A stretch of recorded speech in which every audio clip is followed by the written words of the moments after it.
Muchas gracias por la invitación y aunque bueno que haya tenido que venir de forma acelerada desde Mojácar, pues un placer. Entre otras cosas porque se sale de lo común, ¿no? De lo que habitualmente uno hace y en este caso entiendo que probablemente sea la presentación y el personaje más exótico por venir del ámbito de la arqueología, ¿no? Eh, y, y eso pues siempre tiene sus ventajas, tiene sus inconvenientes y sus riesgos porque puede que haya algunas cosas que quizás no se entiendan tanto o estén un poco fuera del ámbito de lo que se pretende, pero voy a intentar que sobre todo resulte atractiva la intervención en relación a temas que no son solo del pasado, como ahora veremos, sino que tienen mucho que ver con el presente y con el futuro, especialmente cuando hablamos de agua, ¿no? Pero también cuando hablamos de paisajes, entendidos, como ahora veremos, como el resultado de la interacción entre el ser humano y el medio ambiente. Así que sí, nosotros trabajamos desde la Universidad de Granada, desde el laboratorio Memolab, que es el laboratorio de arqueología biocultural, y trabajamos fundamentalmente en el estudio de la relación histórica del ser humano con el medio ambiente, lo cual nos permite no solo intentar conocer mejor cómo han sido los procesos productivos, cómo ha sido la utilización de los recursos, cómo se han ido construyendo los paisajes culturales que podemos ver en la actualidad, sino también trabajar con la gente que actualmente sigue viviendo en esos paisajes y sigue trabajando en esos paisajes, ¿no? Y plantearnos cuestiones como las que se mencionaban anteriormente sobre la conservación, la transformación, la destrucción de los paisajes, ¿no? Plantearnos cuestiones sobre nuestro presente y nuestro futuro en el contexto de cambio global y en el contexto de cambio climático. Lo primero que me gusta siempre destacar, pues trabajamos sobre todo en el ámbito del Granada y Almería, aunque nos movemos dentro de todo el Mediterráneo o de una parte importante del Mediterráneo, y nos encontramos paisajes muy variados, ¿no? También paisajes como en este caso en Sierra Nevada, que es un espacio protegido, un parque natural y un parque nacional. Normalmente cuando le preguntamos a la gente, ¿no? Le pregunto, bueno, ¿y esto qué es? Pues esto es un paisaje natural, ¿no? Porque es un espacio protegido. De hecho, un parque nacional, reserva de la biosfera, etcétera, etcétera. En realidad esto que estamos viendo es un paisaje cultural, como todos los paisajes que vemos a nuestro alrededor. Son paisajes que están antropizados, que han sido modificados por la mano del ser humano. Y de hecho, la mancha más oscura que se ve abajo, que es un robledal, que es una de las joyas botánicas de Sierra Nevada, por ser el robledal más meridional de Europa, está dentro de un espacio de regadío. Esto, que además pertenece a una página que se llama granadanatural.net, pues sí tiene de natural que hay árboles, que hay vegetación, los árboles son verdes, pero ninguno de esos árboles ha crecido ahí de forma natural, ¿no? O estaría ahí de forma natural, sino que son el resultado de un manejo histórico del medio. Están dentro de un espacio de regadío, como decía anteriormente, pero son árboles que han sido abonados, podados, talados, que han sido aprovechados, ¿no? Que han sido cultivados históricamente, y eso es lo que permite explicar que se haya no solo conservado, sino que se haya primeramente generado esta joya desde el punto de vista botánico, ¿no? Y esto no es un riachuelo, una cascada en un riachuelo, sino que es una acequia, una canalización para conducir el agua hacia los campos de cultivo. Acequias que van generando estos paisajes que tienen un enorme valor desde el punto de vista estético también, ¿no? Pero que tienen un enorme valor desde el punto de vista cultural, desde el punto de vista ambiental y desde el punto de vista agronómico, productivo. Así que cuando, como arqueólogo en este caso, que se dedica fundamentalmente al mundo islámico, me preguntan cuál es la principal herencia que deja el mundo andalusí, ¿no? en la península ibérica o en Granada, ¿no? Y la gente espera que le responda pues, la Alhambra o la Mezquita de Córdoba o Medina Zahara, que lo son, obviamente, pero a mí siempre me gusta responder que nuestro principal legado, nuestro principal patrimonio son los sistemas productivos, fundamentalmente los sistemas históricos de regadío y la red de poblamiento asociada a ella. Son nuestros paisajes culturales. Eso es nuestro principal patrimonio heredado del pasado, heredado en este caso fundamentalmente desde el mundo, desde época andalusí, ¿no? Y que incluye modificaciones y paisajes pues, tan espectaculares como los que podéis ver en las imágenes, y además tan variados, porque los encontramos no solo en los espacios de montaña, incluso de alta montaña, como ahora veremos, sino que los encontramos también en espacios de pie de monte, en lugares que son más húmedos, en lugares que son semiáridos o que son áridos, en los lugares de costa, ¿no? Antes se mencionaba la caña de azúcar como uno de esos paisajes históricos que ha prácticamente desaparecido, y eso va generando un mosaico, una variedad enorme de paisajes que tienen, como decía antes, innumerables valores, no solo de carácter estético o de carácter propiamente paisajístico, sino también de carácter medioambiental, de carácter cultural, tanto material como inmaterial, y obviamente de carácter productivo y agronómico. Toda esta variedad es fundamental para entender esas relaciones históricas entre el ser humano y la naturaleza, y toda esta variedad es fundamental también, como decía antes, de cara al futuro. Son como el patrimonio genético, que es esencial de cara a nuestro futuro. Todos estos que hemos visto son, como hemos dicho, paisajes culturales. Son en realidad el resultado de un proceso de culturización de la naturaleza, ¿no? Ese proceso de culturización de la naturaleza supone, por un lado, un proceso histórico que es complejo, que no siempre es positivo, y en todos los periodos ha habido momentos no solo de construcción del paisaje, sino también de destrucción de paisajes y de transformación, y un proceso también de aprehensión, de territorialización, ¿no? Aprehensión desde el punto de vista simbólico o desde el punto de vista administrativo, político, ¿no? Pero también desde el punto de vista del aprovechamiento de los recursos. Los paisajes culturales han ido siendo calificados, cualificados y conceptualizados de muy distintas maneras a lo largo fundamentalmente de las últimas décadas, y fundamentalmente a raíz de las convenciones de la UNESCO y sobre todo un hito fundamental de la Convención Europea del Paisaje. Sobre estas cuestiones no nos vamos a meter, pero sí me interesa que destaquemos un concepto de paisaje que está muy alejado no solo de una visión puramente esteticista y de una visión puramente naturalista, sino que intenta ser lo más complejo posible, lo más integrado posible, y que fundamentalmente de lo que nos habla es de esa relación histórica, de esa interacción entre el ser humano y el medio ambiente a lo largo del tiempo, que es fundamental para entender qué es lo que nosotros nos encontramos en la actualidad, cuál es el resultado histórico de ese proceso. Porque el ser humano se inserta en la naturaleza desde el mismo momento en el que podemos hablar de seres humanos, y se inserta en la naturaleza, que es un medio diverso, que es un medio dinámico, que va cambiando, ¿no? Por procesos puramente naturales. Pero el ser humano los va modificando, y en función de estrategias, de capacidades productivas, de capacidad de interacción o de modificación del medio, pues va generando unos tipos de paisajes u otros. De manera que actualmente todos los paisajes que podemos ver, no solo en la vieja Europa o en el ámbito mediterráneo, sino en todo el mundo, están de una manera u otra antropizados, ¿no? Son, por tanto, paisajes históricos, ¿no? Entre otras cosas porque históricamente toda la naturaleza ha sido utilizada como un recurso, no solo para explotarlo o para sobreexplotarlo, sino como medio de vida, ¿no? En función de las distintas concepciones que cada sociedad ha tenido de la propia naturaleza.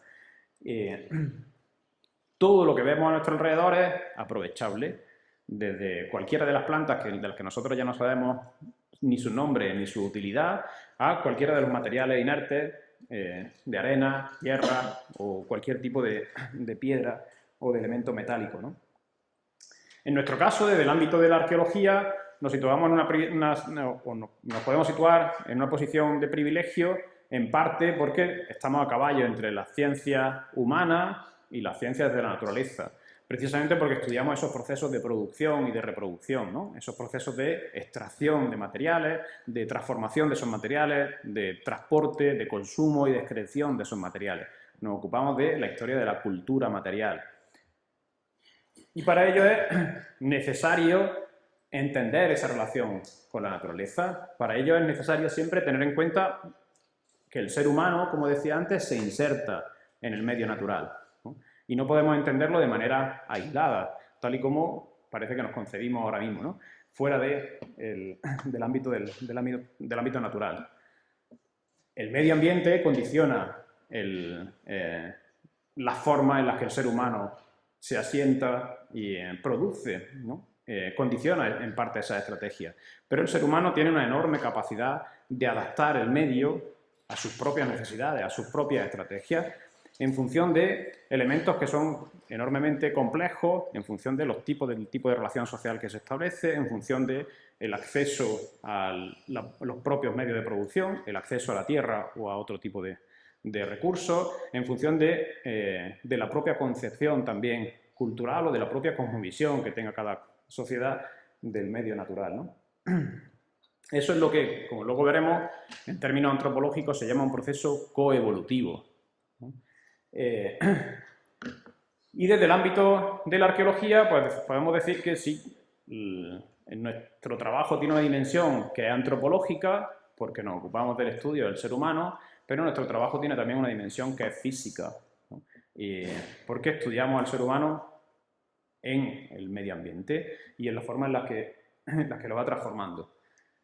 Esa es una visión que está un poco alejada del concepto más clásico de la arqueología, del que habitualmente la gente parte, ¿no? Reduciendo la arqueología fundamentalmente al estudio del pasado, pero fundamentalmente de los objetos del pasado, ¿no? Y de lo que habitualmente podemos ver en un museo de arqueología. La arqueología debería ser mucho más en relación a la naturaleza y es necesario ir superando ese concepto limitado de yacimiento arqueológico, entendido solo como el asentamiento, el castillo, la villa, ¿no? O el oppidum o el cementerio. La mano del ser humano va mucho más allá de esos asentamientos para abarcar todo ese paisaje. De manera que podemos entender el paisaje como el resultado, en realidad los paisajes actuales como el resultado de la acumulación de los restos de los distintos paisajes que se han ido sucediendo a lo largo del tiempo. Nosotros lo que vemos actualmente, igual que si fuera un yacimiento arqueológico, no son otra cosa que los restos de esos paisajes pasados que se han ido reconstruyendo, restaurando, transformando, destruyendo, ¿no? De manera que actualmente lo que nosotros vemos es el resultado de todo ese proceso histórico, ¿no? Podemos decir, pues, que el paisaje es, en términos arqueológicos, un paisaje estratificado, igual que un yacimiento. La diferencia es, fundamentalmente, una diferencia de escala. Podemos decir que nuestros paisajes son un gran yacimiento arqueológico muy dilatado en el espacio y en el tiempo.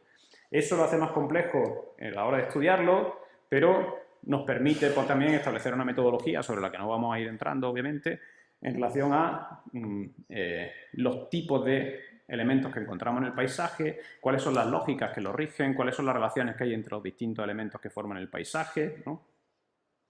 Cuál es la funcionalidad de cada una de ellas, cuál es su temporalidad y cuál es su espacialidad, ¿no? Es decir, podemos conocer el paisaje también en términos arqueológicos, ¿no?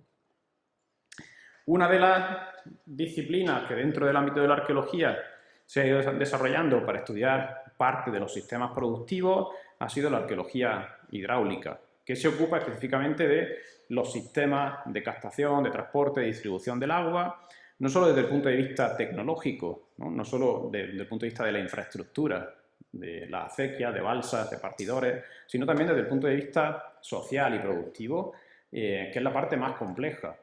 Cómo se organiza el reparto del agua, cómo se distribuye, cómo es la gobernanza de ese agua.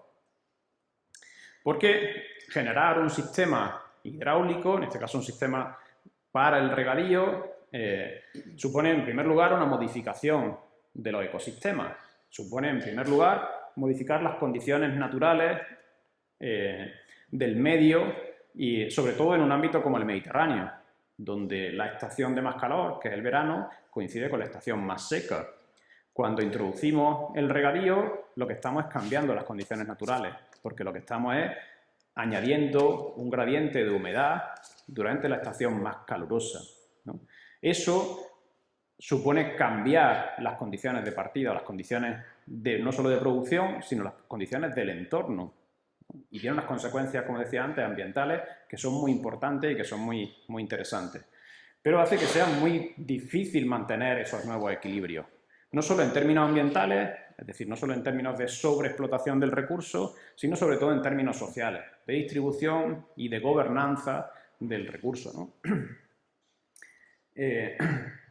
Permite además introducir nuevos cultivos, que es quizá la parte más conocida de la habitualmente llamada revolución verde, ¿no? del mundo islámico, ¿no? O la revolución agrícola del mundo islámico. Sí, permite traer la caña de azúcar, por ejemplo, ¿no? O permite traer otros cultivos como los cítricos o como el algodón, que no crecerían, no podrían ser cultivados si no fuera en régimen de regadío. Pero sobre todo permite otro tipo de procesos que son todavía más importantes y sobre los que no vamos a hablar ahora mucho. Si luego alguien tiene interés podemos comentarlos, porque cuando se introduce el regadío estamos introduciendo dos factores que son fundamentales desde el punto de vista productivo. Una, estamos aumentando la productividad, el rendimiento por unidad de superficie, a cambio de un mayor trabajo por unidad de superficie, y eso cambia las formas de trabajo y también las formas de relación social y las formas de relación con la propiedad de la tierra. Y en segundo lugar, estamos haciendo otra cosa que también es muy importante, que es regularizar las producciones. Para cualquier sociedad preindustrial, para cualquier sociedad campesina, la posibilidad de poder garantizar un mínimo de agua para sus cosechas y regularizar la producción supone un cambio fundamental en sus estrategias de supervivencia, ¿no? Y, entre otras cosas, porque eso permite evitar caer en mecanismos de endeudamiento y, finalmente, caer en mecanismos de dependencia, ¿no? Y, por tanto, evitar la formación de relaciones de tipo feudal. Esto, que dicho así de manera tan resumida, puede parecer un poco complicado, tiene unas consecuencias desde el punto de vista histórico que son muy importantes, ¿no? que son fundamentales.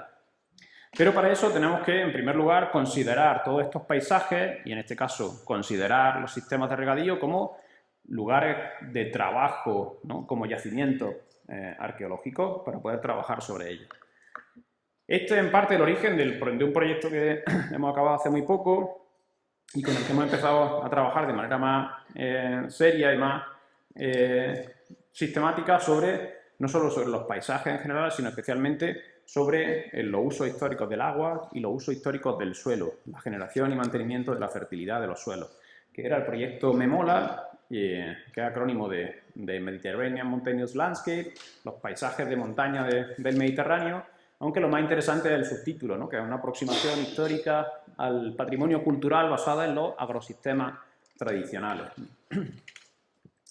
Es un proyecto que se desarrolló en el Mediterráneo, que coordiné yo desde la Universidad de Granada, con 10 socios de distintos países y con 4 zonas piloto, 4 zonas de trabajo en España, en Italia y en Albania, y con un equipo interdisciplinar en la que lo que hemos intentado es aprender a trabajar de manera transdisciplinar.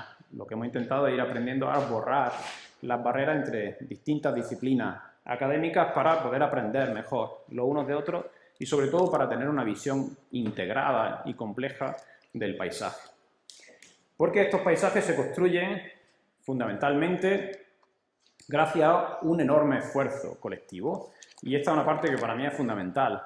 Por un lado, remarcar lo del esfuerzo en términos de trabajo, pero también en términos de capacidad de organización social. Y por otro lado, la idea de que estos sistemas son construidos de manera colectiva, de manera comunitaria, por grupos campesinos, por sociedades campesinas, fundamentalmente entre los siglos VIII y X, ¿no? En el contexto de la conquista y de la migración árabe y bereber. Son un enorme esfuerzo, no solo por la construcción de miles de kilómetros de acequias, de canales, sino también porque eso implica la modificación de los suelos, la destrucción de los suelos originales, sobre todo en los espacios aterrazados, y la generación de nuevos suelos fértiles, incluyendo la construcción de miles de kilómetros de muros a piedra seca, de parata, ¿no? O de pedriza, necesarios para poder mantener esos suelos. Y además, el necesario mantenimiento anual y el necesario abonado anual para mantener la fertilidad de unos suelos que están en continua producción. Todo eso supone un enorme esfuerzo, pero todo eso además supone una gran capacidad de trabajo y de conocimiento. Nosotros hasta ahora hemos podido ir documentando solamente en Sierra Nevada y su entorno, a partir de trabajo de campo y de topografía, todo eso que ven en azul, que parecen como manchas, que son más de 3.000 kilómetros de acequia. Pero son solamente, calculamos que es solamente como un quinto más o menos de la cantidad de acequias que hay solo en Sierra Nevada y su entorno.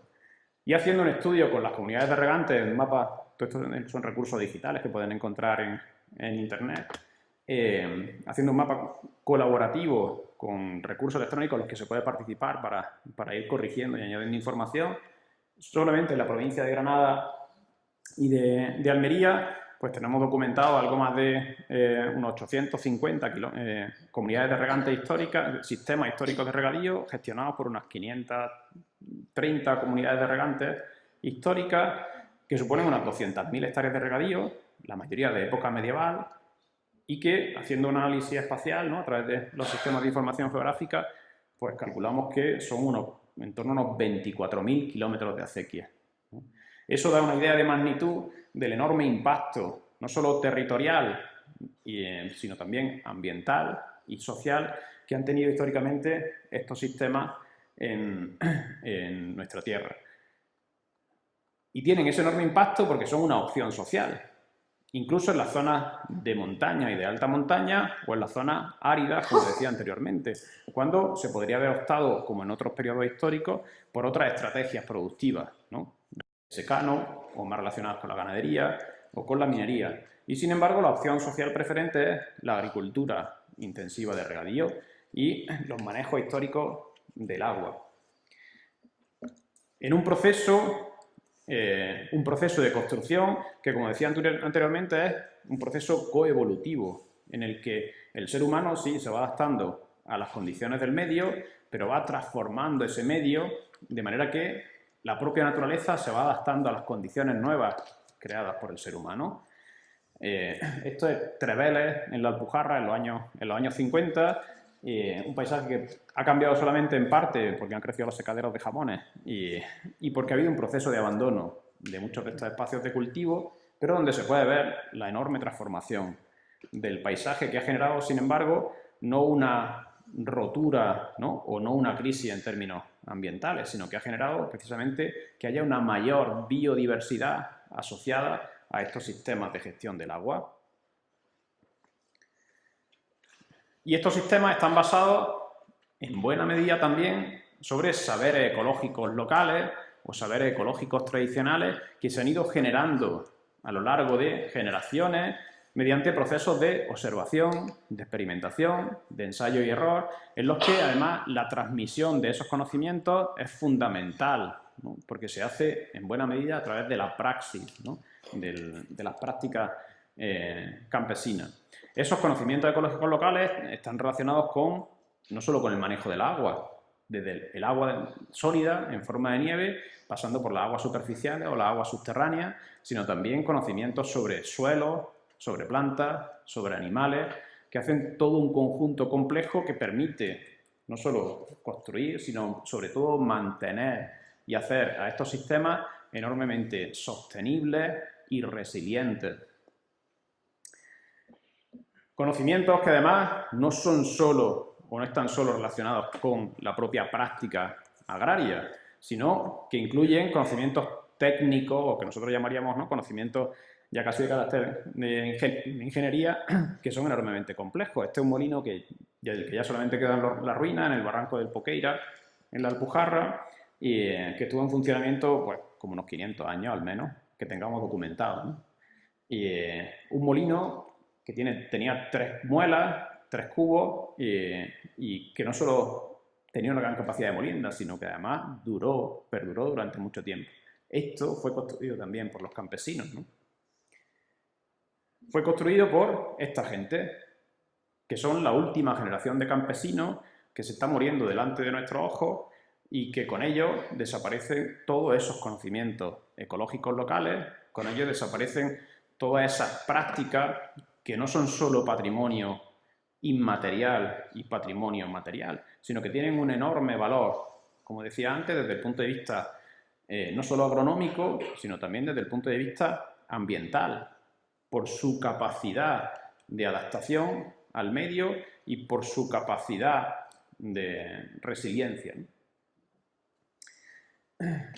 El estudio, y sobre esto no me voy a ir metiendo porque son cuestiones ya más técnicas, pues sí nos ha ido permitiendo conocer cómo funcionan los sistemas desde el punto de vista no solo técnico, sino también desde el punto de vista social. Y nos ha ido pudiendo ver que todos los sistemas en realidad pues se rigen por unos principios básicos que ya en su día enunció Miquel Barceló y su equipo desde final de los años 80 y en los años 90, sino fundamentalmente lo que nos ha podido permitir es ir viendo que todos estos sistemas están formados por una unidad tecnológica, que sería la infraestructura, y por una unidad social, que es la comunidad que gestiona el agua. Y que ahí se pueden dar varias combinaciones que son muy interesantes para entender los procesos históricos, ¿no? Y eso nos ha ido permitiendo pues, ir estableciendo metodologías de trabajo que incluyen el uso de las nuevas tecnologías para poder ir documentando a través de sistemas de bases de datos y a través del uso de sistemas de información geográfica, de teledetección, etcétera, etcétera, bueno, pues ir documentando cómo funcionan y cómo son estos sistemas. En el caso que nos ocupa, vamos a poner bueno, algún ejemplo así genérico. Si partimos desde el Sierra Nevada, que sería el punto más alto, pues tenemos que entender que en este caso hay un condicionante muy importante que es la presencia de nieve, ¿no? Que hace una función de pantano natural en Sierra Nevada, que ha sido aprovechada históricamente por las comunidades de regantes y por los pastores para recargar artificialmente un acuífero, que es muy interesante y sobre el que no me voy a ir metiendo, que hace que el agua se quede retenida en la montaña durante más tiempo y eso permite que haya más agua disponible para regar durante el verano. Son sistemas enormemente ingeniosos que actualmente están en estudio y que han despertado un enorme interés por parte de nuestros compañeros de hidrogeología o de ecología, de botánica, de hidrología, no solo por la función de regulación que hacen, sino por el enorme potencial que tienen como herramientas de adaptación a cambio climático. Esto es un esquema hidrogeológico, ¿vale? De manera secundaria, estos sistemas, además, sistemas de recarga de acuíferos, que se llaman careos, generan pastos artificiales de alta montaña que han sido históricamente fundamentales para el ganado y el ganado, a su vez, fundamental para el mantenimiento de la fertilidad de los suelos, pero pastos que además son otra de las joyas desde el punto de vista botánico y faunístico del Parque de Sierra Nevada. Pastos que lo que hacen es poner en relación la ganadería, como decía antes, con la agricultura intensiva de regadío y que dieron en su día lugar a formas de vida ya desaparecidas en las zonas de alta montaña de las que nos quedan muy poquitos testimonios, ¿no?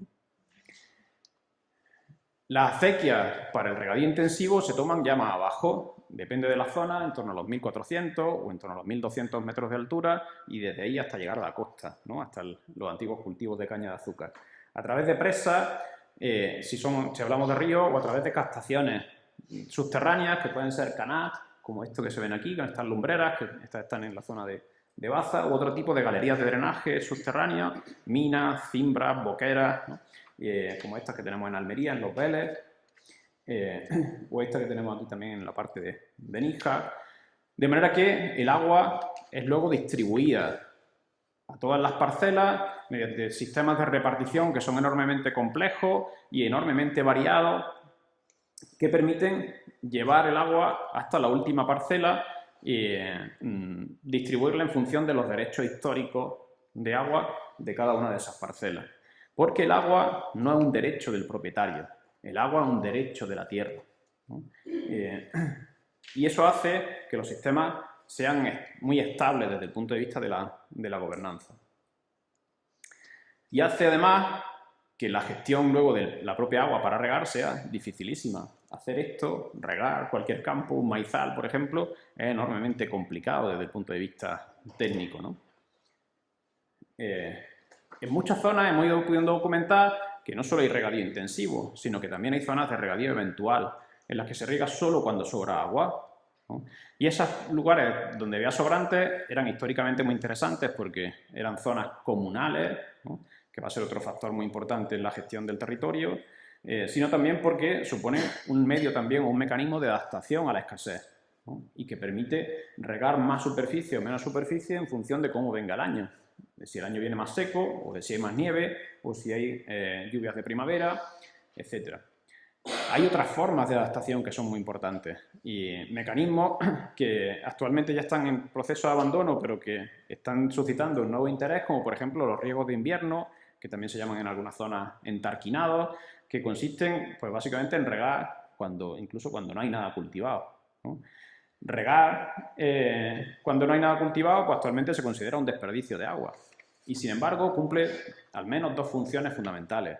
Una, como dicen los labradores, es darle el jugo a la tierra, hacer que el gradiente de humedad de la tierra se eleve y acelerar los procesos biodinámicos del suelo, fertilizar y mantener vivos los suelos.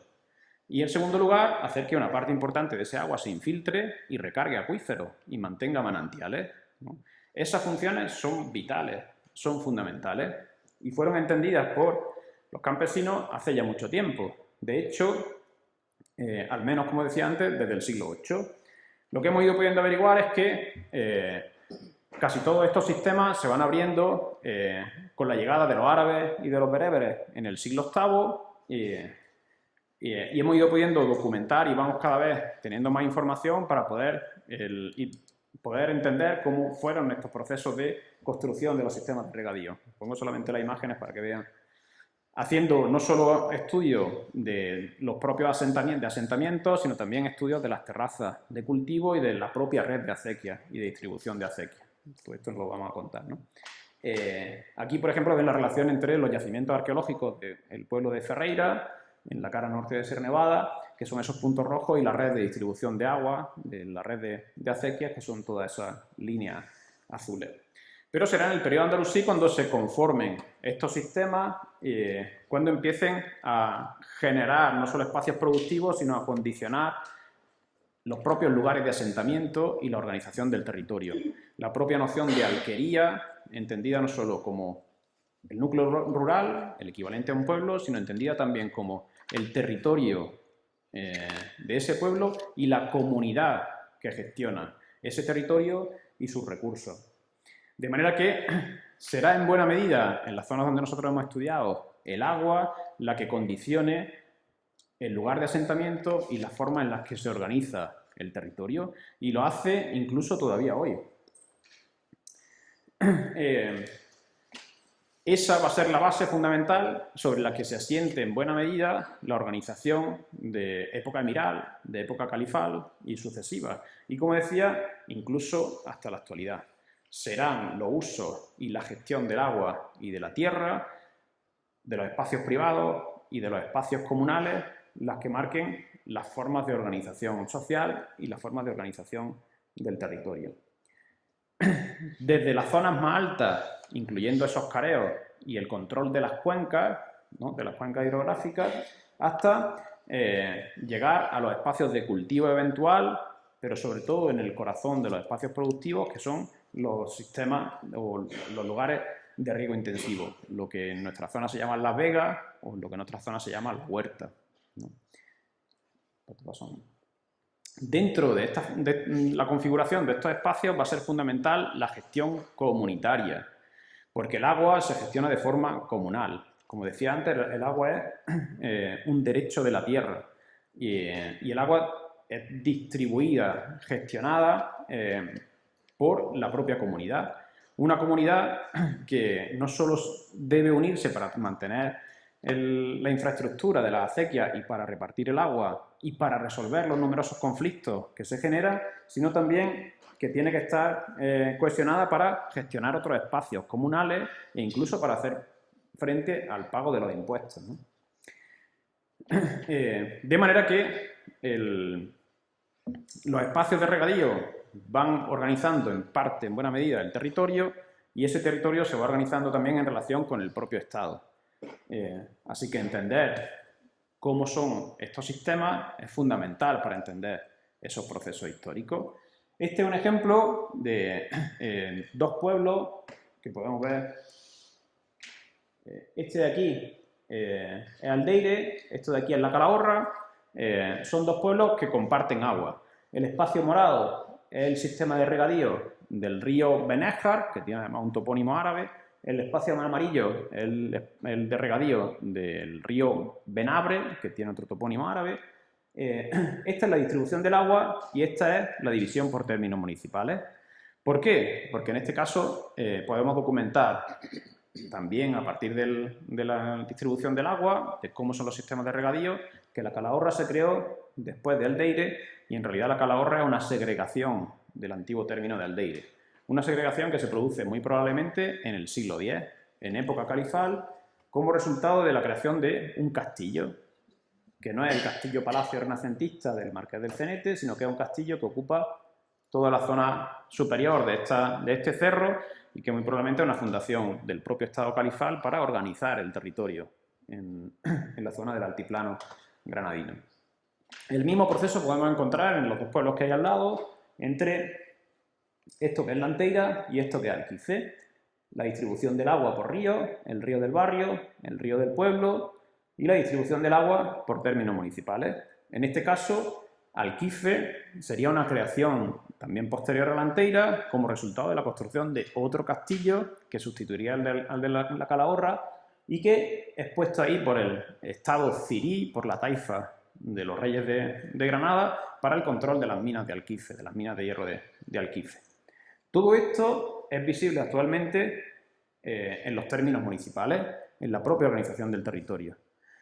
También podemos documentar procesos contrarios. En este caso, en Jerez del Marquesado, donde tenemos 5 sistemas de regadío actualmente que se correspondían con 5 pueblos, con 5 alquerías que existían al menos desde el siglo VIII hasta el siglo XII y que van desapareciendo. De manera que Jerez del Marquesado va absorbiendo sus términos municipales y actualmente tenemos un único pueblo que tiene 3 ríos y que tiene 5 espacios de regadío que todavía siguen funcionando, igual que cuando existían los pueblos que ya han desaparecido, ¿no? Esto es aplicable a muchos otros casos, también cerca de los ámbitos urbanos, pues por ejemplo en el entorno de Granada, el río Monachil, que es donde está la estación de esquí de Sierra Nevada, que tiene todas estas acequias que comparten agua y que son todo este espacio de regadío que actualmente incluso está ocupado por parte de Granada y del área metropolitana. Este, por ejemplo, es el sistema de riego de la acequia gorda del río Monachil, que tiene 296 kilómetros de acequia y 2.618 hectáreas de regadío, hoy en día en parte ocupadas por viviendas, ¿no? O esto de aquí, que es la acequia del Jacín, donde tenemos también la distribución del agua. Todo esto son los pagos para distribuir el agua, sobre los que no me voy a meter, ¿no? Así pues, todos estos sistemas de regadío tienen una enorme significación social, tienen un enorme impacto, ¿no?, en la generación de agrosistemas, en la propia gestión y gobernanza del agua, pero también desde el punto de vista de la generación de la agrodiversidad, de la generación de biodiversidad asociada a todos estos sistemas, desde el punto de vista de la estructuración de la propiedad de la tierra y del parcelario, del lugar donde actualmente se encuentran los pueblos, las localidades, o incluso de cómo están organizados los términos municipales, ¿no? De nuevo lo paso rápidamente, pero hay muchos ejemplos en los que puede verse pues, que son las acequias las que marcan los términos municipales, ¿no? Y así aparece en la documentación medieval. El término de la alquería alcanzaba hasta donde llegaban a regar sus acequias, ¿no?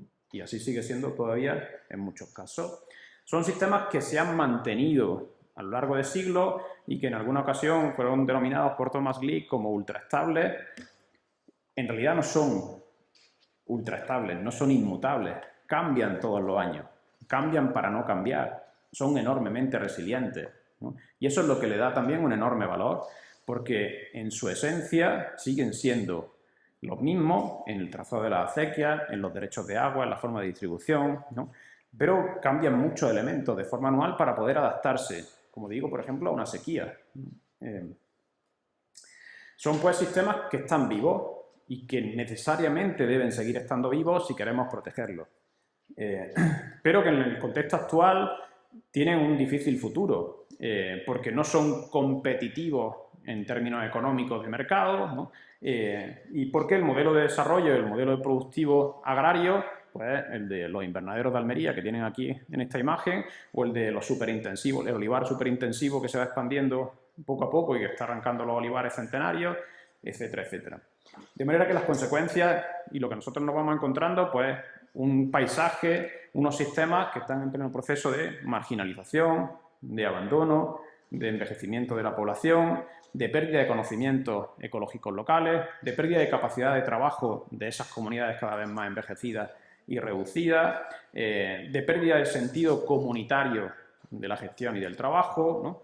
O sistemas en los que sobre los que ha ido avanzando la urbanización, sobre todo en las áreas metropolitanas, como la de Granada o el entorno de Almería, o, como digamos ya, la huerta murciana o la huerta de Valencia, ¿no? Por ejemplo. Pero el principal problema con el que nos encontramos actualmente es el de la no urbanización, sino modernización de estos regadíos, la sustitución de los sistemas tradicionales de regadío por modernos sistemas de riego a presión que son enormemente eficientes, competitivos, etcétera, etcétera, etcétera, pero que suponen la destrucción de estos paisajes, ya digo, de manera radical, ¿no? Y además todo esto se hace sin pensar en las consecuencias que tiene, no solo en lo que perdemos de patrimonio, sino en las consecuencias que tiene desde el punto de vista, como decía antes, también agronómico y desde el punto de vista ambiental. Así pues, nosotros lo que hemos ido haciendo es pues, desplegar toda una estrategia de compromiso, ¿no? Científico con estos paisajes y con la gente que vive en estos paisajes. Si queremos que se preserven, lo que tenemos que hacer es que sigan estando vivos, que sigan siendo productivos. Y la única forma de hacerlo es trabajar primero con las comunidades locales y a partir de ahí trabajar con el resto de la ciudadanía, sobre todo con los urbanitas, que tenemos muy poca conciencia sobre el valor que tiene los sistemas agrarios, sobre el valor que tiene el trabajo agrícola y las formas de vida campesinas tradicionales, ¿no? Y cada vez tenemos más argumentos para defender estos sistemas, argumentos de carácter cultural y patrimonial, que son los que menos le importa a todo el mundo y a las administraciones, obviamente, argumentos de carácter más paisajístico, ¿no? En relación a las cuestiones más estéticas, identitarias, etcétera, etcétera, pero también argumentos de carácter social, ambiental y agronómico. De hecho, todos estos programas de modernización pues, se van demostrando cada vez más como insostenibles, no solo por el elevado coste económico y las consecuencias sociales que tienen para muchas comunidades, sino también porque son insostenibles desde el punto de vista ecológico, por la sobreexplotación de los recursos hidráulicos que van llevando a cabo, a pesar de que se venden como medios para ahorrar agua. Y lo que hemos ido haciendo es desplegar todo un programa en el que, bueno, la actividad estrella fue esta que empezamos en 2014, que es la de la recuperación de acequias con las comunidades de regantes y con voluntariado.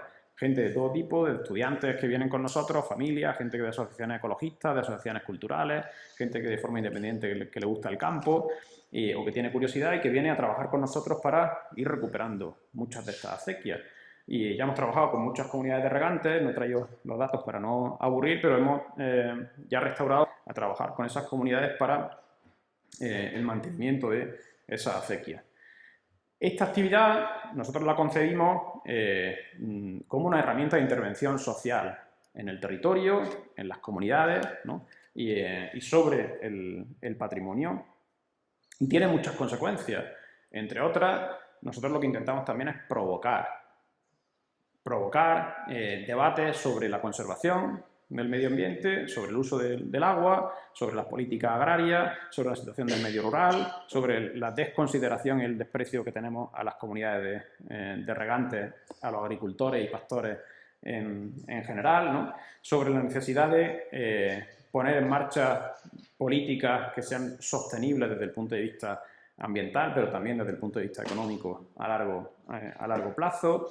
Así que trabajamos primeramente de esa manera para a partir de ahí desarrollar un montón de actividades más en relación también a la producción y a la comercialización o en relación, por ejemplo, al empoderamiento de las propias comunidades de regantes, ¿no? Esta es la Asociación de Comunidades de Regantes Históricas y Tradicionales de Andalucía, que se formó hace ya casi 3 años y a raíz del trabajo que fuimos haciendo con esas comunidades de regantes, ¿no?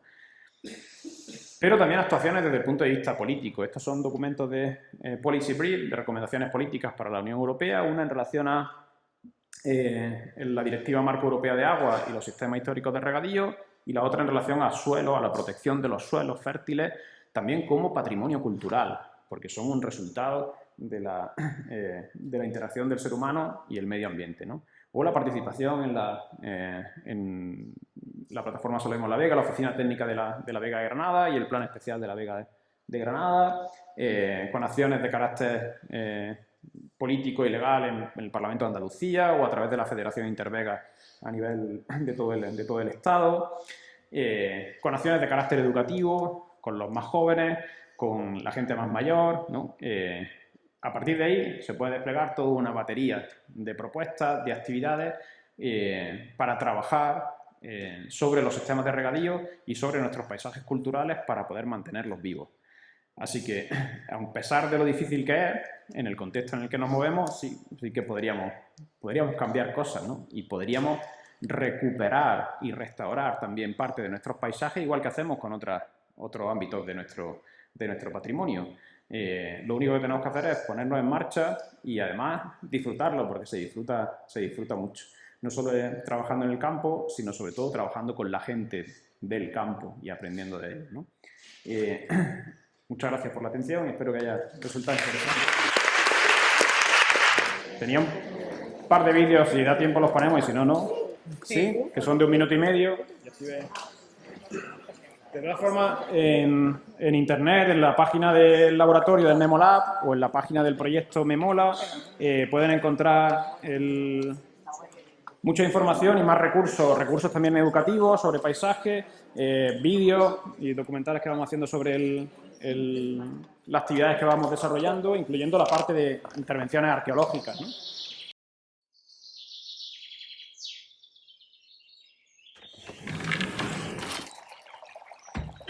Los sistemas históricos de regadío son un ejemplo de modificación y adaptación del ser humano al medio natural. Su funcionamiento está ligado a complejos conocimientos ecológicos locales de las poblaciones que los han mantenido históricamente, saberes relacionados con plantas y animales, suelos y aguas superficiales y subterráneas. La gestión del agua es comunal, lo cual ha obligado a los regantes a repartir el agua y solucionar los frecuentes conflictos durante siglos, fijando así a la población rural, manteniendo la identidad cultural y cohesionando a la comunidad. Además de una agricultura rica y variada, estos sistemas generan paisajes con una gran biodiversidad, regulan los ciclos hidrológicos y recargan acuíferos y manantiales mediante las filtraciones de las acequias y de los riegos a manta. El riego a manta fertiliza la tierra y evita la salinización. Al mismo tiempo, los espacios de regadío aumentan el índice de humedad, disminuyen localmente las temperaturas máximas y contribuyen a la formación de tormentas. Durante siglos han demostrado ser sostenibles y enormemente resilientes frente a cambios sociales o ambientales. Suponen además una herramienta eficaz de adaptación al cambio climático y un patrimonio que debemos preservar para las generaciones futuras como ejemplo de desarrollo sostenible.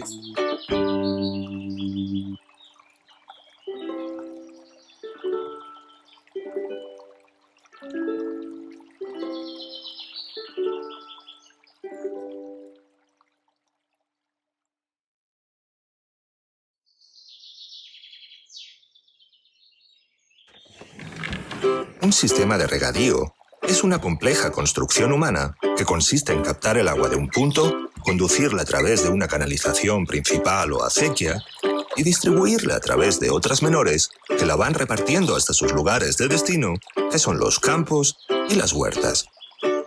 Y si bien es vital calcular dónde tomar el agua, establecer correctamente la pendiente óptima para evitar la erosión del terreno, o levantar las terrazas de cultivo adecuadamente, lo verdaderamente difícil es ponerse de acuerdo para repartir el agua, establecer cuánta le corresponde a cada parcela y en qué momento. Con el fin de regular todas estas cuestiones, se crearon las comunidades de regantes, los órganos últimos que se encargan de medir la tierra y medir el agua, pero sobre todo, de acordar cuáles son los derechos y las obligaciones de cada uno y una para disfrutar del sistema, y a su vez mantenerlo limpio y funcional en todo momento. No en todas las sociedades se han construido estos sistemas de regadío y no todas han sido capaces de llegar a acuerdos para organizarse así. Es por eso que los sistemas históricos de regadío son algo tan singular y especial, una parte importante de nuestra historia, nuestro patrimonio y un componente fundamental de nuestros paisajes.